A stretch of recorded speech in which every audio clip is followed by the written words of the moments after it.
Sonali. Once again, welcome back to the Physics Friction of Minds, where we are dealing with the physics of a 12th board. So friends, in the last lecture we have seen the Bernoulli's equation. एक short story मैंने आपको बताई थी कि Bernoulli's equation कैसे आया. उसके बाद Bernoulli's equation का mathematical expression हमने derive किया, जो भी assumptions है उन्हें consider करके, और at the end हमने Bernoulli's equation का एक statement भी देखा था, right? That work done on a fluid per unit volume by the surrounding fluid is equals to sum of change in kinetic energy and potential energy per unit volume. So वो कैसे आया था, वो कैसे state किया है, सब मैंने आपको लास्ट लेक्चर में हर एक की पॉइंट बताया है, ठीक है. तो अब देखो कि मैंने स्टार्ट में आपको बोला था कि हमारे पास अगर कोई भी पाइप होगा जिसमें से जिसका आर्बिट्ररी शेप है लाइक दिस. सो ये क्रॉस सेक्शनल एरिया, ये क्रॉस सेक्शनल एरिया, ये A1, ये A2. तो इक्वेशन ऑफ कंटिन्यूटी के अकॉर्डिंग हमें पता है कि एरिया और वेलोसिटी ऑफ फ्लूइड ये क्या है, इनवर्सली प्रोपोर्शनल है. तो एक चीज हमें पता है कि ज्यादा जहाँ पे एरिया बड़ा है वहाँ पे वेलोसिटी कैसी है, कम है, और जहाँ पे एरिया कम है वहाँ पे वेलोसिटी कैसी है, ज्यादा है, राइट. और मैंने कहा था कि अगर हम लॉजिकली सोचे तो वेलोसिटी ज्यादा है तो प्रेशर भी ज्यादा होना चाहिए, और वेलोसिटी कम है तो प्रेशर भी कम होना चाहिए. बट बर्नौली ने हमें बताया था कि अगर आपका क्रॉस सेक्शनल एरिया नैरोअर होगा तो वहां से इक्वेशन ऑफ कंटिन्यूटी के अकॉर्डिंग वेलोसिटी ज्यादा होगी फ्लूइड की, पर eight the same time pressure कैसे होगा, कम होगा. और जहाँ पे क्रॉस सेक्शनल एरिया वाइडर है, ब्रॉडर है, वहाँ पे वेलोसिटी तो कम होगी बट प्रेशर कैसे होगा, ज्यादा होगा. मतलब जहाँ पे वेलोसिटी ज्यादा वहाँ पे प्रेशर कम, जहाँ पे वेलोसिटी कम वहाँ पे प्रेशर ज्यादा. इसका क्लियर मतलब है कि velocity and pressure are inversely proportional. और यही इन्वेंशन था बर्नौली ने जो किया था, और उसके अकॉर्डिंग उन्होंने equation of continuity Bernoulli's equation जो है वो डिराइव किया था, ठीक है. सो अब ये चीज मैंने आपको लास्ट लेक्चर में भी बताई थी कि वेलोसिटी अगर ज़्यादा होगी फ्लूइड की तो वहाँ पे प्रेशर कम होता है, और वेलोसिटी अगर कम होगी तो वहाँ पे प्रेशर ज़्यादा होता है, राइट. हमने बर्नौली इक्वेशन तो डिराइव कर लिया था लास्ट लेक्चर में, बट ये चीज़ प्रूफ करना बाकी था that velocity and pressure are inversely proportional. This is according to Bernoulli equation. और ये लेक्चर में हमें बर्नौली इक्वेशन के एप्लीकेशंस देखना है. सो हर एप्लीकेशन में आपको ये सिंपल सा जो रिलेशन है ये काम आएगा कि वेलोसिटी, फ्लूइड की वेलोसिटी और फ्लूइड का प्रेशर जो है वो इनवर्सली प्रोपोर्शनल होता है, ठीक है. सो यही से बर्नौली ने वो इक्वेशन डिराइव करना स्टार्ट किया था और यही उसका इन्वेंशन था. बट ये चीज़ हमने इक्वेशन डिराइव किया, बट ये चीज़ प्रूफ करना बाकी थी, ये रिलेशन प्रूफ करना बाकी था. This is very important relation, okay. और एक एट द सेम टाइम ये भी आपको ध्यान में रखते हैं, इक्वेशन ऑफ कंटिन्यूटी के according velocity and area inversely proportional. Bernoulli equation के according velocity and pressure are inversely proportional. तो इससे थर्ड रिलेशन हम खुद भी बता सकते हैं कि प्रेशर और एरिया डायरेक्टली प्रोपोर्शनल होंगे. तो जितना एरिया ज्यादा उतना प्रेशर ज्यादा, जितना एरिया कम उतना प्रेशर कम, ठीक है. सो ये इक्वेशन ऑफ कंटिन्यूटी और यह है बर्नौली इक्वेशन, बट ये प्रूफ करना है, मतलब इसे हमें प्रूफ करना है. तो देखो ये इक्वेशन हमने कल डिराइव किया. अब देखो हमने जो पाइप लिया था आर्बिट्ररी शेप का वो ऐसा था, इस तरह से. ये एरिया यहाँ से था H1 हाइट पे, ये एरिया, ये क्रॉस सेक्शनल एरिया A1 था, ये A2 था, ये था हाइट H2 पे ग्राउंड सरफेस से, राइट. सो उसके लिए हमने ये इक्वेशन डिराइव किया था. अब अगर हम ये कंसिडर करें कि ये पाइप ऐसे ना रखते हुए, सपोज ये पाइप कुछ इस तरह से like this, this is one cross sectional area and this is another cross sectional area. Let this be A1, let this be A2 on a ground surface. अगर ये ग्राउंड सरफेस पे है मतलब हाइट कितनी है, 0 है, या फिर ये दो पॉइंट्स डिफरेंट हाइट पे है, राइट. अब ये पाइप ही आर्बिट्ररी पाइप को अगर इस तरह से रखा है कि वो ग्राउंड सरफेस पे है, मतलब हाइट कैसी हो गई, हाइट कांस्टेंट हो गई एक पर्टिकुलर वैल्यू से, 0 भी हो सकती है, कांस्टेंट भी हो गई. मतलब इस कंडीशन के लिए ये जो टर्म है हमारी ये क्या हो गई, H1 और H2 दोनों इक्वल हो जाएंगे ना अगर वो पाइप ऐसे हॉरिजॉन्टल रहेगा. तो अगर H1 H2 इक्वल है मतलब H कांस्टेंट हो गया. अगर H कांस्टेंट है हमारा तो रो तो डेंसिटी है फ्लूइड की तो कांस्टेंट है, बिकॉज हमारा फ्लूइड आइडियल है, इनकम्प्रेसिबल है. उसके बाद जी जो है, जी तो कांस्टेंट पैरामीटर है, मतलब ये टोटल टर्म क्या हो गई, कांस्टेंट हो गई। अगर ये टोटल टर्म कांस्टेंट हो गई तो यहाँ पे राइट हैंड साइड में हमारे पास कांस्टेंट है, ये अगर कांस्टेंट है तो ये कांस्टेंट को हम इधर भेज देते हैं, मतलब हमारा इक्वेशन क्या हो जाएगा, Bernoulli equation 1/2 rho V square, ये टर्म, ये कांस्टेंट टर्म भी इधर आ जाएगी, so it will be equals to certain constant. ये चीज आपको समझ में आई। इस पे से ही हम ये सिंपल रिलेशन प्रूफ करेंगे। देखो कैसे, इसका मतलब क्या है, P तो प्रेशर है, 1/2 कांस्टेंट टर्म में रो है डेंसिटी की, फ्लूइड की डेंसिटी वो भी कांस्टेंट रहेगी, और ये है फ्लूइड की वेलोसिटी। वेलोसिटी जो है फ्लूइड की वो क्रॉस सेक्शनल एरिया के अकॉर्डिंग चेंज होती है, ब्रॉडर रहेगा तो कम रहेगी, नैरो रहेगा तो ज़्यादा होगी।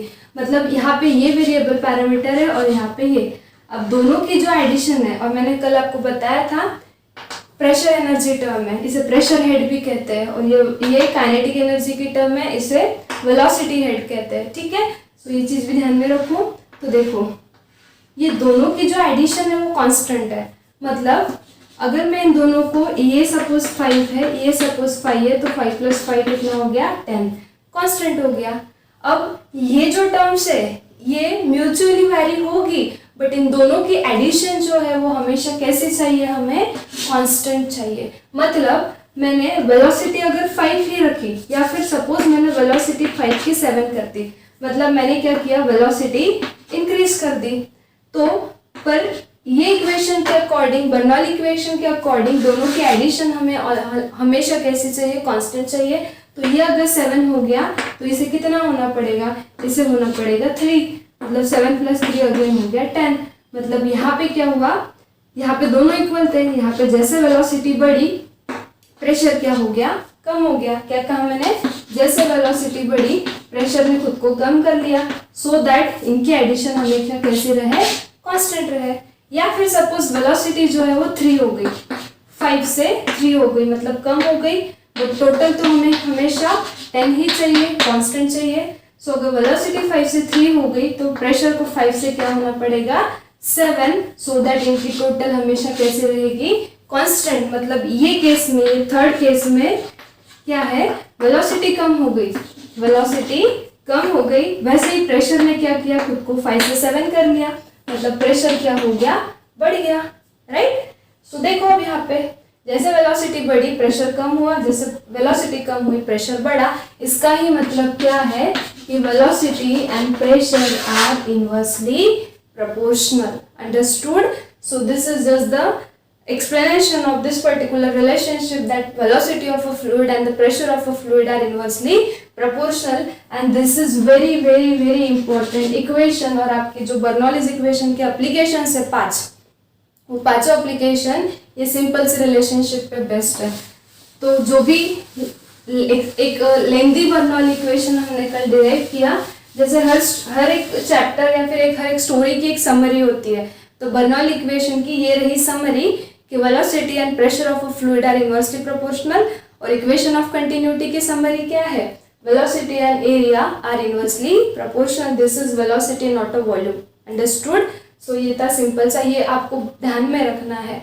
अगर किसी ने आपको बर्नौली इक्वेशन का समरी या फिर प्रूफ या सिग्निफिकेंस पूछा तो आप बोल सकते हो ये, this is very important, this plays a very important role in applications. Okay, so ये चीज आपको क्लियर हो चुकी है। तो अब क्या करते हैं हम, 2 सेंटेंस बिल्कुल आपको ध्यान में रखना है। कौन से, एरिया अगर ज्यादा होगा तो इक्वेशन ऑफ कंटिन्यूटी के अकॉर्डिंग वेलोसिटी कम रहेगी, और उसके बाद अब वेलोसिटी अगर कम है तो बर्नौली इक्वेशन के अकॉर्डिंग प्रेशर कैसा रहेगा, ज्यादा रहेगा। ठीक है। सेकंड, एरिया अगर नैरोअर है, मतलब एरिया अगर कम है, तो बर्नौली इक्वेशन ऑफ कंटिन्यूटी के अकॉर्डिंग वेलोसिटी ज्यादा रहेगी। ओके, अब वेलोसिटी अगर ज्यादा है तो बर्नौली इक्वेशन के अकॉर्डिंग प्रेशर कैसे रहेगा, कम रहेगा। ये चीजें आपको ध्यान में रखनी है।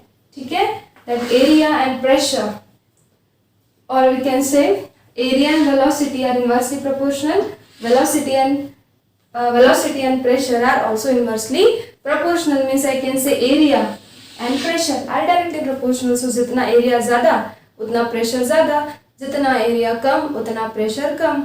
ठीक है, ये चीज आपको यूज करनी है एप्लीकेशन में, so you have to remember this things. Okay, so I just hope now you got the significance of Bernoulli equation. Okay, now let's see the applications of Bernoulli equation. So first application जो है Bernoulli equation का, it is to calculate the speed of. बहुत interesting application है और बहुत simple है.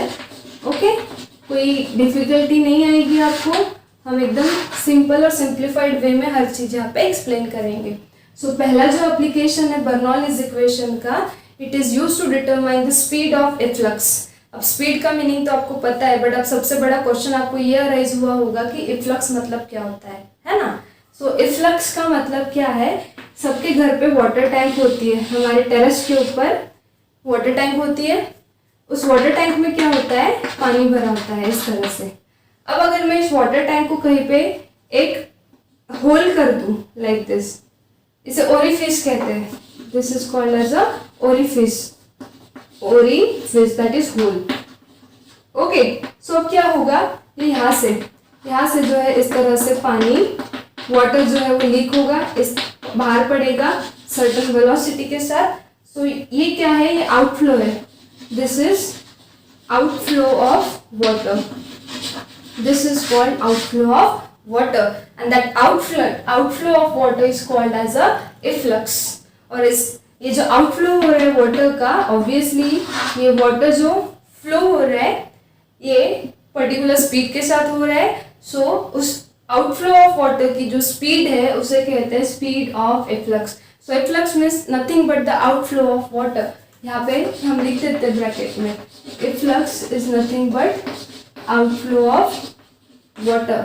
सो जो water outflow हो रहा है एक पर्टिकुलर रिजर्वॉयर या फिर कंटेनर में से, तो वो कितने स्पीड के साथ होगा, उतनी उसकी स्पीड कितनी होगी, ये हम डिटरमिन कर सकते हैं बाय यूजिंग बर्नौली इक्वेशन. तो ये है इसका पहला एप्लीकेशन. सो हेडिंग का मतलब क्लियर है. तो सपोज हमारे पास क्या है, एक वाटर टैंक है, बहुत सिंपल है. देखो इस तरह से क्या है, हमारे पास एक वाटर टैंक है और यहाँ पे सपोज एक ओरिफिस है. ओरिफिस मतलब होल, इस तरह से. ठीक है, तो बर्नौली इक्वेशन में ऑल टाइम हमने यही देखा कि हमने एक ट्यूब लिया था और एक पाइप लिया था जिसके दो अलग अलग क्रॉस सेक्शनल एरिया लेते, एक ब्रॉडर या फिर एक वाइडर और एक नैरोअर. सेम चीज अगर हम यहाँ पे अप्लाई करें तो देखो इसमें भी तो क्या है, इसमें भी क्या है, फ्लूइड है. इस तरह से इसमें भी फ्लूइड है, राइट. अब ये फ्लूइड भी मोशन में है क्योंकि ये पानी जो है वो यहाँ से बाहर आ रहा है. ओके, और यहाँ पे हमने बर्नौली इक्वेशन ऑफ कंटिन्यूटी काय के लिए डिराइव किया है, for the steady flow, for the steady streamline flow, right. Because हमारा फ्लूइड जो है वो आइडियल है. अगर फ्लूइड आइडियल होगा तो वो टर्बुलेंट फ्लो तो कर नहीं सकता, तो उसका फ्लो कैसे रहेगा, steady streamline flow, right. So suppose ये एक स्ट्रीमलाइन है इस तरह से, यहाँ से ऐसे दूसरी स्ट्रीमलाइन है, ये ऐसे स्ट्रीम्स लाइन से. ठीक है, स्ट्रीमलाइन का मतलब आपको पता है, स्ट्रीमलाइन फ्लो में जो भी लिक्विड लेयर्स होंगी, ठीक है, that we called as a streamline.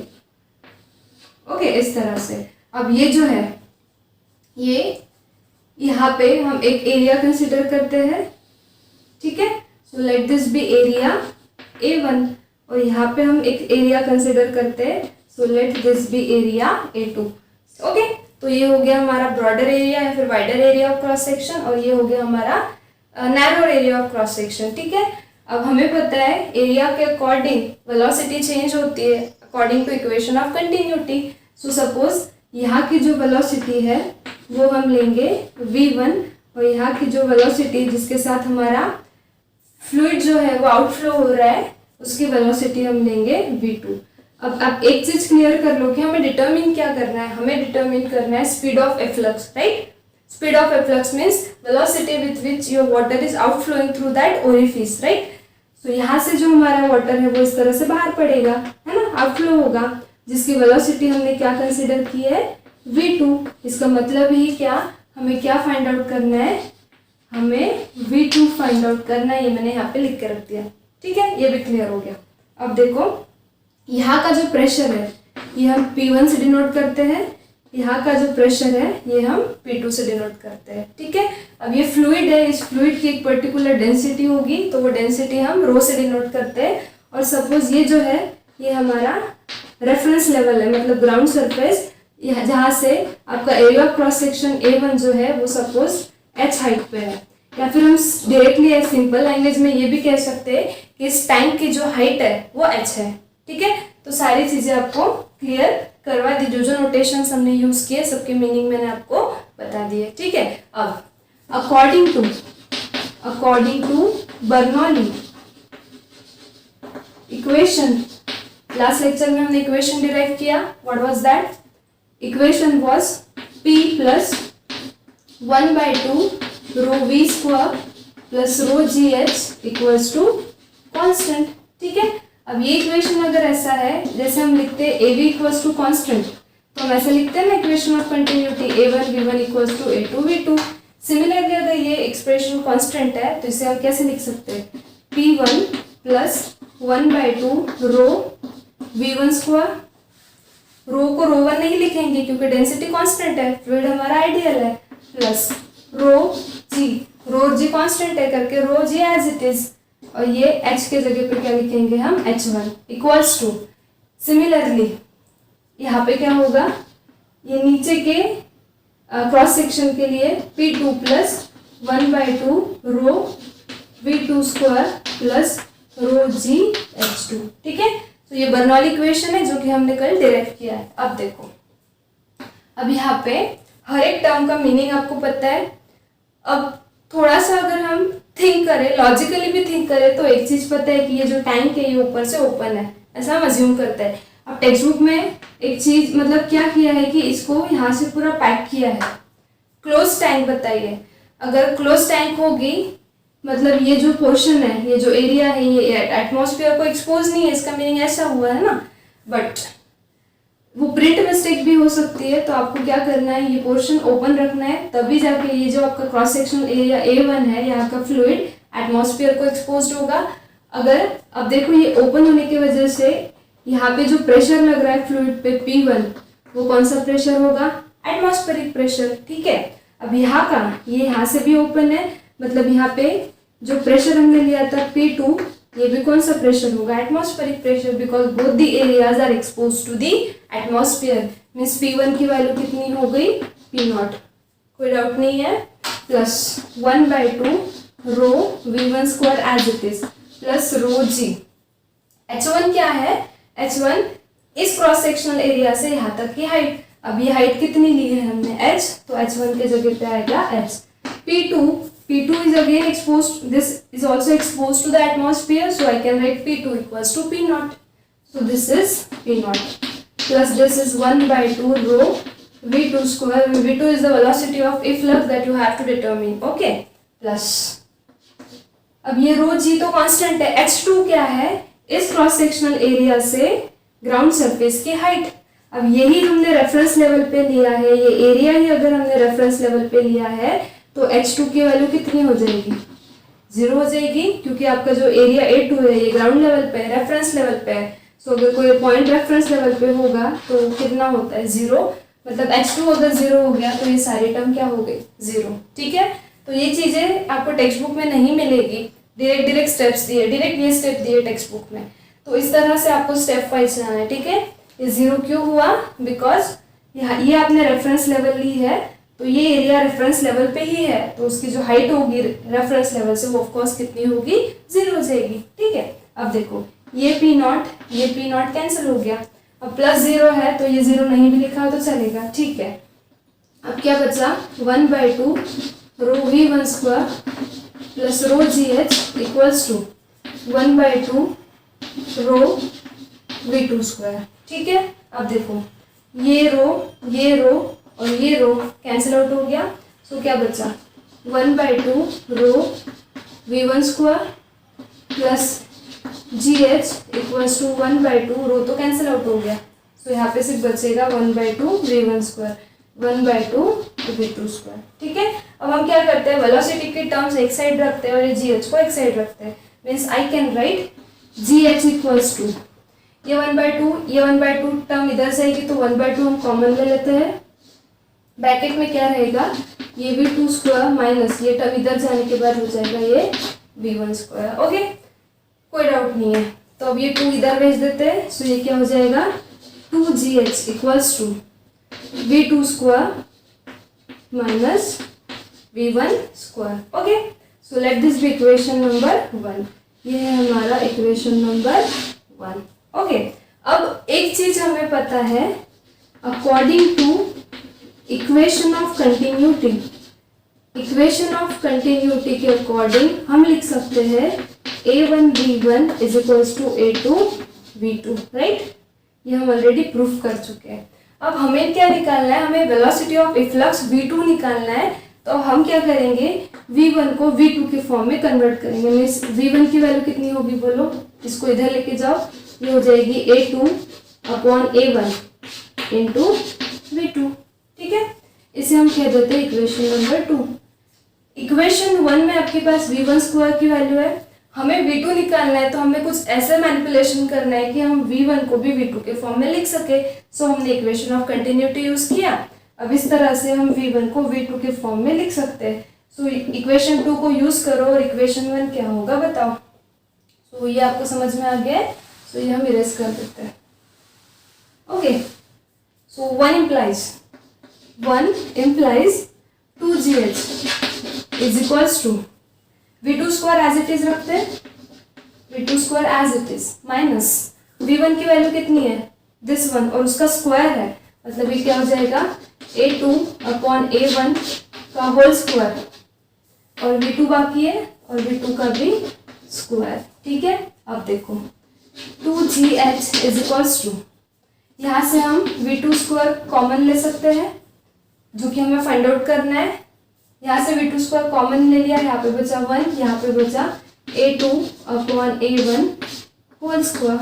Okay, अब देखो अब क्या करना है हमें, ये जो टर्म है ये टर्म देखो, a2 जो है आपका ये एरिया है और a1 जो है ये एरिया है, मतलब डिनोमिनेटर में जो एरिया है ये वाला एरिया है वाइडर, मतलब ऑब्वियसली न्यूमरेटर से डिनोमिनेटर बड़ा है क्योंकि a1 का एरिया बड़ा है a2 से। अगर डिनोमिनेटर बड़ा होगा तो रिजल्टेंट आंसर जो आएगा वो उतना ही छोटा आएगा।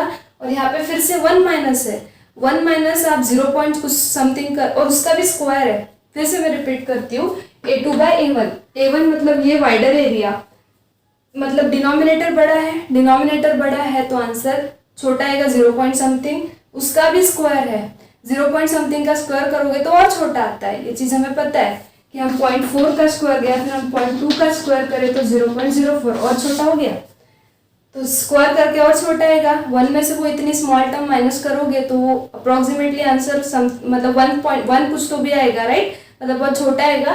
मतलब क्या है कि इस पूरे ब्रैकेट को हम क्या कर सकते हैं, निग्लेक्ट कर सकते हैं। अगर ये चीज़ हम करें तो 2gh कितना हो जाएगा, सिंपली v2 स्क्वायर। बट हमें v2 स्क्वायर नहीं चाहिए, हमें सिंपली क्या निकालना था, v2 निकालना था। तो निकाल लो v2 कितना होगा, v2 हो जाएगा under root of 2gh and this is the velocity of efflux, that means the velocity of a fluid with which it is outflowing through that orifice of a tank. Okay, अब ये equation आपको किसके जैसे लग रहा है, अगर आपने मैकेनिक्स अच्छे से पढ़ा होगा, काइनेमेटिक्स सॉरी हाँ, तो उसमें क्या है फ्री फॉल अगर आपने पढ़ा होगा, सो the velocity of an object which is falling freely under gravity is also given by v equals to under root of 2gh. Okay, so that means and this particular application of Bernoulli is given by Torricelli. टॉरिसेली नाम के scientist ने ये velocity of efflux जो है वो determine किया है bye using Bernoulli equation, and he got to know that Torricelli got to know that the velocity of or the speed of efflux is found to be same as that of a speed of an object which is falling freely under gravity. Same equation आता है। नहीं समझ में आया, देखो इसको भी proof कर देते हैं 2 मिनट में, कोई कंफ्यूजन नहीं रखना है, कोई क्वेरी नहीं रखनी है। देखो ये ग्राउंड लेवल है, सपोज ऑब्जेक्ट जो है ये हाइट पे है, हाइट h पे, ठीक है। यहाँ से जब ये ड्रॉप होगा तो इसकी इनिशियल वेलोसिटी कितनी होगी 0, ठीक है। और ये is falling freely under gravity, तो ये एक्सेलरेट होगा जैसे जैसे नीचे आएगा, और वो एक्सेलरेशन हम क्या लेंगे, एक्सेलरेशन ड्यू टू ग्रेविटी। अब काइनेमेटिकल इक्वेशन जो है थर्ड वो है v square equals to u square plus twice as। ये तो बहुत बेसिक है, ये तुम्हें पता है। So v square equals to as the object is falling freely, so before fall जब उसे ड्रॉप करेंगे तो उसकी वेलोसिटी कितनी होगी, इनिशियल वेलोसिटी 0 प्लस 2। यहाँ पे एक्सेलरेशन कौन सा लेंगे, as it is falling freely under gravity alone, so a will be replaced by g, acceleration due to gravity. s होता है डिस्प्लेसमेंट, सो ये इतना डिस्प्लेसमेंट हुआ जो हमने h से डिनोट किया, मतलब s के जगह पे हम लिख सकते हैं h। ये टर्म 0 है, मतलब क्या हो गया, v square equals to 2gh, मतलब v इक्वल्स टू क्या हो गया, अंडर रूट ऑफ 2gh। मिल गया। सो this is the equation for the speed of an object which is falling freely under gravity, and you got the same equation for the speed of a flux which is given by Torricelli but by using Bernoulli equation. So this is the first application of Bernoulli equation to determine the speed of a flux. A flux means outflow of water through a certain orifice. Okay, so अब text book में जो है इसमें से बहुत सारे steps missing है text book में, और इतना डिटेल एक्सप्लेनेशन आपको टेक्स्ट बुक में नहीं मिलेगा।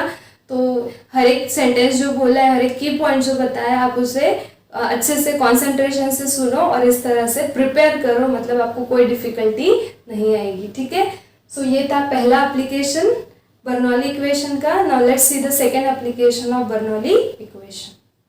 सो सेकेंड एप्लीकेशन है बर्नौली इक्वेशन का वेंचुरी ट्यूब। अब वेंचुरी ट्यूब तो एक टाइप की ट्यूब है, तो वेंचुरी ट्यूब एप्लीकेशन नहीं है। वेंचुरी ट्यूब एक जस्ट डिवाइस है जिसमें से क्या होता है, जिसका जो शेप है वो आर्बिट्ररी शेप होता है, मतलब डिफरेंट क्रॉस सेक्शनल एरियाज होंगे, कहीं पे वाइडर होगा, कहीं पे नैरोअर होगा। मतलब एक चीज क्लियर है कि इक्वेशन बर्नौली इक्वेशन यहाँ पे अप्लाई हो सकता है। ठीक है, सो वेंचुरी ट्यूब तो एक जस्ट एक डिवाइस है। उस ट्यूब में से क्या होगा, फ्लूइड फ्लो होगा। तो वो वेंचुरी ट्यूब में से फ्लो होने वाले फ्लूइड की या फिर लिक्विड की स्पीड कितनी है, ये डिटरमिन करने के लिए हम बर्नौली इक्वेशन अप्लाई कर सकते हैं। तो ये एक्चुअली एम है, venturi tube is not the aim. Venturi tube तो एक डिजाइन की है। अब उसमें से जो फ्लूइड फ्लो होगा, तो उस फ्लो होने वाले फ्लूइड की स्पीड कितनी होगी क्रॉस सेक्शनल एरिया में से, क्योंकि एक पता है क्रॉस सेक्शनल एरिया बदला स्पीड बदली, तो एक पर्टिकुलर क्रॉस सेक्शनल एरिया में से फ्लो होने वाले फ्लूइड की स्पीड कितनी है, ये हम डिटरमिन करेंगे बाय यूजिंग बर्नौली इक्वेशन। सो ये था सेकेंड एप्लीकेशन। सो वेंचुरी ट्यूब की डायग्राम हम ड्रॉ करते हैं। पहले ही मैंने कहा कि इट्स हैविंग आर्बिट्ररी शेप, तो कुछ इस तरह से, ठीक है, इस तरह से होती है ये ट्यूब, लाइक दिस। ओके, फिर यहाँ से इस तरह से थ्रोट होता है, और फिर से this like this. Okay, so this is a kind of your venturi tube. इसे थ्रोट कहते हैं, इसे कॉन्वर्जेंट कोन कहते हैं, इसे डाइवर्जेंट कोन कहते हैं। ये चीज़ें हमारे स्टेट बोर्ड के टेक्स्ट बुक में नहीं दी है, बट हम जो पढ़ाते हैं तो अलग अलग रेफरेंसेस यूज करके फिर जिसमें से जो अच्छा मिलता है वो लेके हम पढ़ाते हैं, राइट। सो एक चीज़ आप ध्यान में रखो कि ये जो है, ये इसे कहते हैं convergent cone. This is called as convergent cone, this is called as throat, and this is called as divergent cone. Converge होना मतलब पास आना, डाइवर्ज होना मतलब दूर जाना। सो ऑब्वियसली लिक्विड ऐसे फ्लो होगा, यहाँ से कॉन्वर्ज होगा, ये थ्रोट में से फ्लो होगा, यहाँ से फिर से डाइवर्ज होगा। ठीक है, so convergent cone, throat, divergent cone, this labelling is not given in our textbook. Okay, अब क्या करते हैं, हम दो क्रॉस सेक्शनल एरिया कंसिडर करते हैं, एक ये cross sectional area. So let this be A1, ये हमने ले लिया A1, और एक यहाँ पे लेते हैं, सो ये है A2। ठीक है, क्लियर है। अगेन हम वी हैव टू, देखो अब क्या होगा, यहाँ से फ्लूइड फ्लो होगा। सो ये एरिया वाइडर है, तो बताओ इक्वेशन ऑफ कंटिन्यूटी के अकॉर्डिंग एरिया ज़्यादा है तो स्पीड कैसे रहेगी, कम रहेगी। तो कम स्पीड कितनी है ये हम निकालेंगे बाय यूजिंग बर्नौली इक्वेशन। यहाँ पे एरिया नैरोअर है, एरिया अगर नैरोअर है तो फ्लूइड की स्पीड ज़्यादा होगी। तो ज़्यादा स्पीड है कितनी, उसका मैग्नीट्यूड ज़्यादा है ये तो हमें पता है according to equation of continuity, but उस ज़्यादा स्पीड का उस कम स्पीड का मैग्नीट्यूड कितना है, उसका न्यूमेरल वैल्यू कितनी है, ये हम निकालेंगे by using Bernoulli equation. Aim clear है, कोई डाउट नहीं। तो देखो अब यहाँ से जो फ्लूइड फ्लो होगा इसकी स्पीड हम लेते हैं v1, यहाँ से जो फ्लूइड फ्लो होगा इसकी स्पीड हम लेते हैं v2। सो a1 और a2 हमारे क्रॉस सेक्शनल एरियाज है, v1 और v2 speed of fluid through this particular cross sectional areas, right. So अब देखो यहाँ पे जो है, सपोज यहाँ पे दो वर्टिकल ट्यूब्स फिक्स की रहती है इस वेंचुरी ट्यूब में, यहाँ पे इस तरह से, ये एक ट्यूब यहाँ से, ठीक है, और यहाँ पे दूसरी ट्यूब इस तरह से,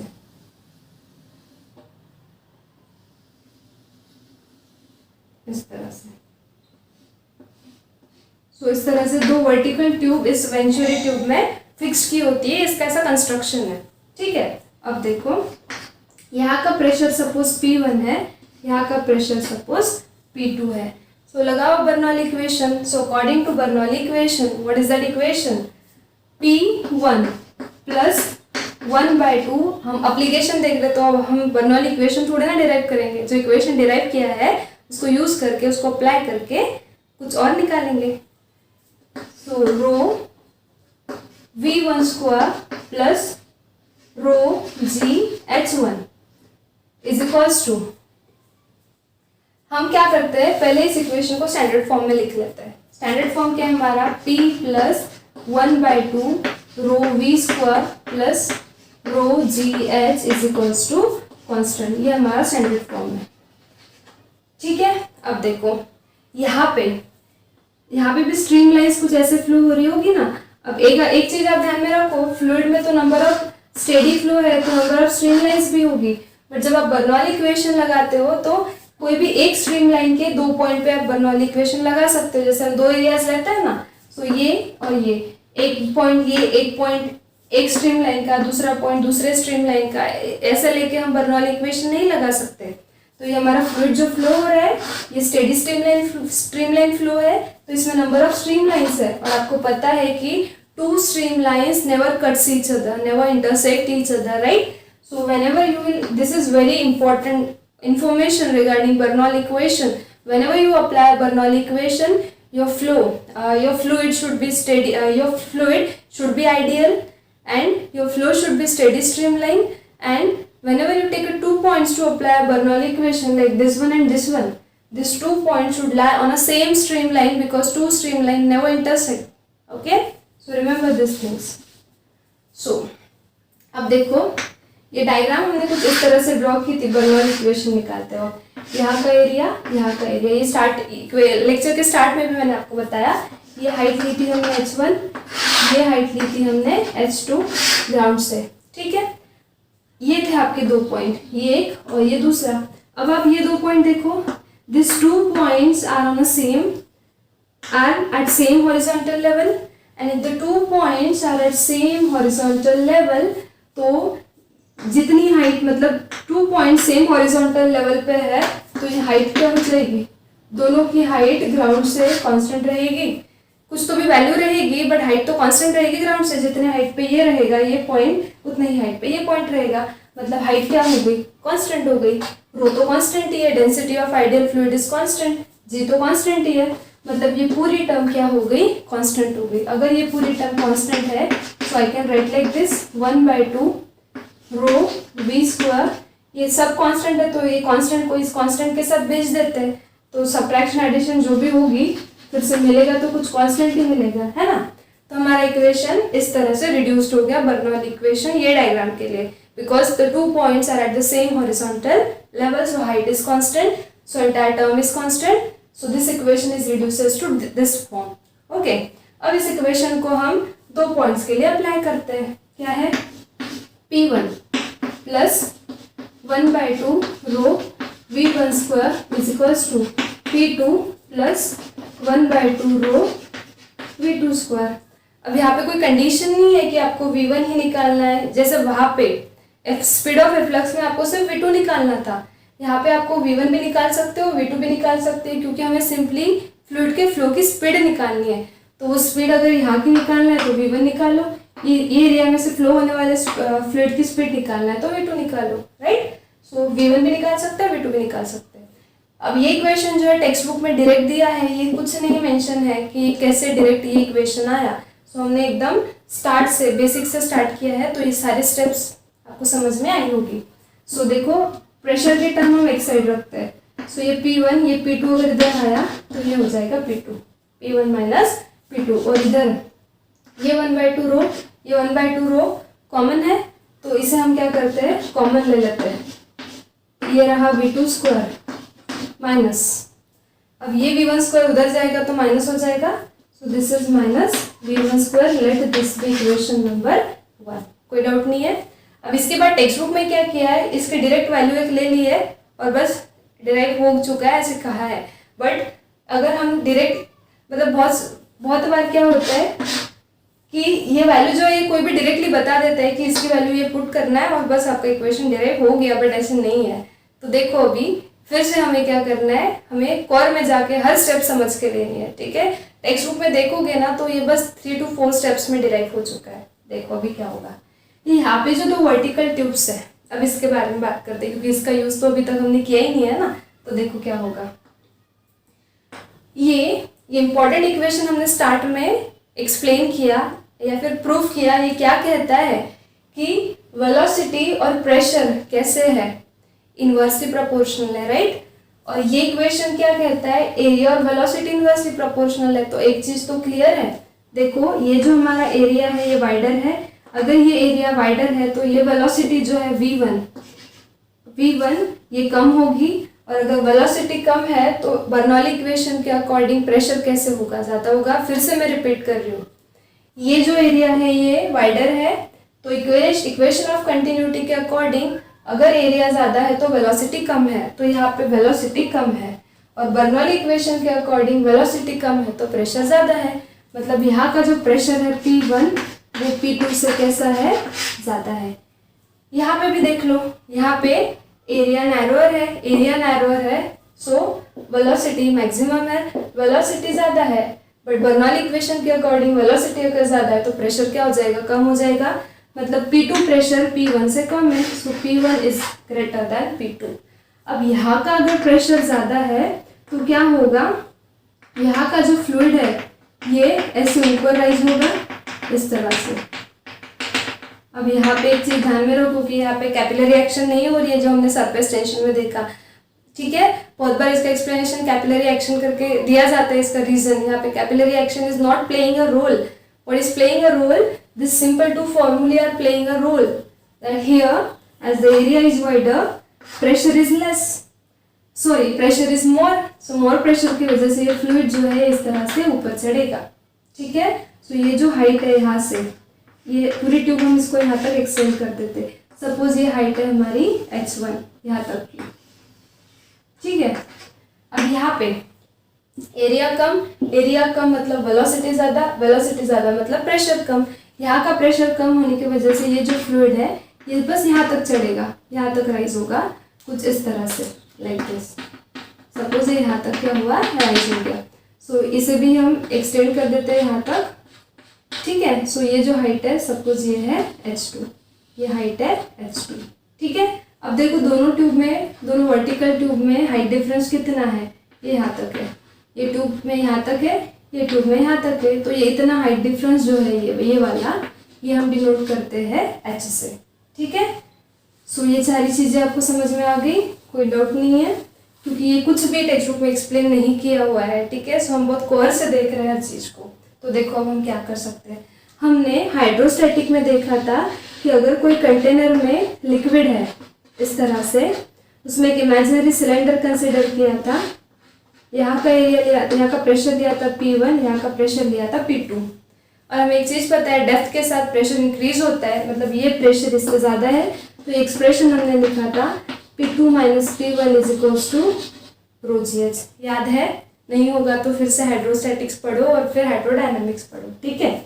सेम चीज़ यहाँ पे हो रही है क्या, देखो अभी आप यहाँ पे देखो, अब ये तो है, ये पॉइंट एटमॉस्फेयर को एक्सपोज्ड है, तो यहाँ का प्रेशर कितना होगा P0, ये भी ट्यूब ओपन है, सो ये सरफेस जो है फ्री सरफेस ये भी एटमॉस्फेयर को एक्सपोज्ड है, तो यहाँ का भी प्रेशर हो जाएगा P नॉट। क्लियर। अब ये ट्यूब सिलेंडर की जैसी ही तो है इस तरह से, और ये ऐसे भरी हुई है। ये नीचे का प्रेशर है हमारा P1 और ये ऊपर का प्रेशर है हमारा P नॉट। सेम लगाओ, ये प्रेशर इससे ज़्यादा होगा, so I can write P1 minus P naught is equals to rho GH। Similarly इसके लिए देखो, ये हमारी ट्यूब इस तरह से भरी हुई है, यहाँ का प्रेशर है P2 और ये पॉइंट एटमॉस्फेयर को एक्सपोज है, यहाँ का प्रेशर है P नॉट। मतलब मैं क्या लिख सकती हूँ, P2 minus P naught is equals to rho GH। ठीक है, सो ये दो एक्सप्रेशन मैंने लिखे, ये दो वर्टिकल ट्यूब्स के लिए। Means I can write P1 minus P not. ठीक है, ये जो है हम साइड में ही लिखते हैं इधर। ठीक है, क्या लिख सकते हैं हम, ये ट्यूब के लिए I can write P1 minus P naught is equals to rho GH, और ये ट्यूब के लिए यहाँ का प्रेशर है P2 माइनस ये प्रेशर है P naught is equals to rho GH। अब देखो दो टर्म सेम है, तो हम इसे क्या करते हैं, साइमल्टेनियसली सॉल्व करते हैं। तो साइन चेंज हो गए, ये हो जाएगा प्लस का माइनस, ये माइनस का प्लस, ये प्लस का माइनस, ये टर्म कैंसिल हो गई। मतलब हमें क्या मिला यहाँ पे, हमें मिला P1 minus P2 is equals to, यहाँ पे ये जो हाइट है, ये हाइट, ये इक्वेशन इसके लिए, ये हाइट कितनी ली हमने h1, ये हाइट कितनी ली h2, तो यहाँ पे आएगा h1, यहाँ पे आएगा h2। ठीक है, सो सब्ट्रैक्शन है, रो जी कॉमन ले सकते हैं, ब्रैकेट में क्या रहेगा h1 माइनस h2।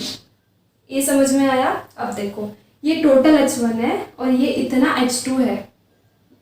अगर मैंने h1 में से ये h2 माइनस किया, h1 माइनस h2, तो ये इतना रहेगा। यहाँ पे सेपरेटली लिखते हैं, ये देखो ये पूरा है h1। ठीक है, और ये हमारी सपोज दूसरी ट्यूब है, तो देखो ये है h1 आपका, यहाँ तक भरा हुआ है। ठीक है, और h2 जो है ये इतना है, ये है h2, ये है h1, और ये जो हाइट डिफरेंस है दोनों ट्यूब में का, ये है h। ठीक है, now if I do this h1 minus this h2, मतलब ये h2 ये इतना है। अगर मैंने ये h1 में से ये h2 माइनस कर दिया तो मुझे ये क्या मिल जाएगा, ये मिल जाएगा h। मतलब मैं क्या लिख सकती हूँ, h1 माइनस h2 की जगह पे I can write h, because this h1 minus this h2 will be equals to h, no doubt. And equals to क्या रहेगा यहाँ पे, P1 minus P2। Let this be equation number 2। अब आप equation number 1 देखो, लेफ्ट हैंड साइड में P1 minus P2 है, तो इस P1 माइनस P2 की जगह पे आप क्या लिख सकते हो, रो GH। और ये जो है ये टेक्स्ट बुक में डायरेक्ट दिया है that P1 minus P2 equals to rho GH। तो ये रो GH कैसे आया, तो ये इस तरह से आया, यहाँ पे हाइड्रोस्टैटिक्स यूज किया। ठीक है, so using equation 2 1 implies substitute the value of P1 minus P2 as rho GH equals to 1 by 2 rho in bracket V2 square minus V1 square। ठीक है, ये रो कैंसिल, ये 2 इधर लेकर आओ, means I can right 2GH equals to V2 square minus V1 square। And अब मैंने पहले ही कहा कि वेंचुरी ट्यूब यूज करके आप V2 भी निकाल सकते हो, V1 भी निकाल सकते हो, बट दोनों अगर अननोन है तो एट अ टाइम दोनों निकालना पॉसिबल नहीं है। अब आप क्या करो, ये आपके पास है equation of continuity A1 V1 equals to A2 V2। अगर आपको V2 निकालना है तो V1 को V2 के फॉर्म में कन्वर्ट कर दो। अगर आपको V1 निकालना है तो आप क्या करो, V2 को, अगर आपको V2 निकालना है तो आपको क्या करना पड़ेगा, यहाँ पे देखो V2 अगर आपको निकालना है तो V1 की वैल्यू आप क्या लिख सकते हो, A2 upon A1 into V2। सो V1 की वैल्यू सब्स्टिट्यूट कर दो, दोनों जगह V2 रहेगा, V2 कॉमन मिल जाएगा, तो इस तरह से V2 निकाल लो। और अगर आपको V1 निकालना है तो क्या करोगे, V2 को इधर रखो, क्या हो जाएगा बताओ, A1 upon A2 into V1। मतलब आप क्या करो, V1 निकालना है तो V2 को V1 के फॉर्म में लिख दो, V1 कॉमन निकाल लो। एरियाज जो है, अब ये ट्यूब किसी ने कंस्ट्रक्ट की है, कोई कंपनी ने, तो एरियाज आपको दिए हुए रहेंगे। मतलब ये टर्म्स आपको पता है A1 A2, उसके बाद ये तो आपको निकालना है। अब 2 पता है, G कांस्टेंट है, 2G कांस्टेंट है, H जो है H ये हाइट डिफरेंस है। अब मेजरिंग स्केल यूज करके ये हाइट डिफरेंस आप नोट कर सकते हो। तो आप इस तरह से ये दो स्पीड्स निकाल सकते हो by using venturi tube and by using the application of Bernoulli by using Bernoulli equation. Okay, so this is the second application of a Bernoulli equation, that is Venturi tube, that is to determine the speed of a flow of a fluid through any cross sectional area, wider or narrower, through this Venturi tube. Okay, so तो इस तरह से मैंने application आप देखो बहुत shortcuts में दिया है। अगर उस वे में हम प्रिपेयर करेंगे तो हमें समझ में नहीं आएगा, अगर हमें समझ में नहीं आया तो हमें इंटरेस्ट क्रिएट नहीं होगा, और इंटरेस्ट क्रिएट नहीं हुआ तो सब कुछ हमारे सर के ऐसे ऊपर से जाएगा, है ना। तो हमें क्या करना है, हमें हर स्टेप क्लियर करनी है। तो मैंने आपको हर स्टेप क्लियर करके बताई है जो कि टेक्स्ट बुक में ओमिट किए है, ठीक है। तो ये हो गए दो एप्लीकेशन जिसमें मैथमेटिकल पार्ट था, डेरिवेशन था।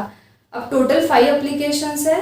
तो दो जो थे, एक स्पीड ऑफ एफ्लक्स और ये वेंचुरी ट्यूब वाला, इसमें मैथमेटिकल डेरिवेशंस थे। अब जो बचे हुए 3 एप्लीकेशंस है वो जब जस्ट थेरोटिकल है, तो उसका जो एक्सप्लेनेशन है उसमें कोई मैथमेटिकल इंटरप्रिटेशन नहीं है। सो अब जो 3 एप्लीकेशंस है वो हम नेक्स्ट लेक्चर में देखते हैं। सो until then, stay studious, stay curious. Thank you.